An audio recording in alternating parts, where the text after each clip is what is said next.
ಒಂದಲ್ಲ ಒಂದೂರಲ್ಲಿ ಒಂದು ಬೆಕ್ಕಿತ್ತು.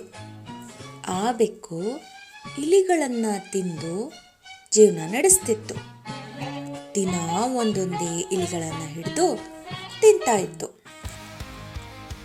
ಆ ಬೆಕ್ಕನ್ನು ಕಂಡ್ರೆ ಇಲಿಗಳಿಗೆಲ್ಲ ತುಂಬ ಭಯ.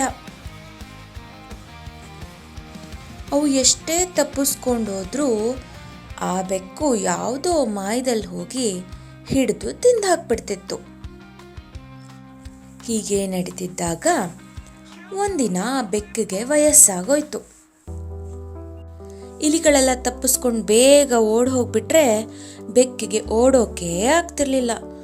ತುಂಬ ಸುಸ್ತಾಗ್ಬಿಡ್ತಿತ್ತು. ಹೀಗೆ ಬೆಕ್ಕಿಗೆ ಇಲಿಗಳು ಸಿಕ್ಕೋದೇ ಕಡಿಮೆ ಆಯಿತು. ಹೀಗೆ ಆದರೆ ಬೆಕ್ಕು ಹಸಿವಿನಿಂದ ತಾನು ಸತ್ತೋಗ್ಬಿಡ್ತೀನಿ, ಇದಕ್ಕೇನಾದರೂ ಮಾಡಲೇಬೇಕು ಅಂತ ಯೋಚನೆ ಮಾಡ್ತು. ಯೋಚನೆ ಮಾಡಿ ಅದಕ್ಕೊಂದು ಉಪಾಯ ಹೊಳಿತು.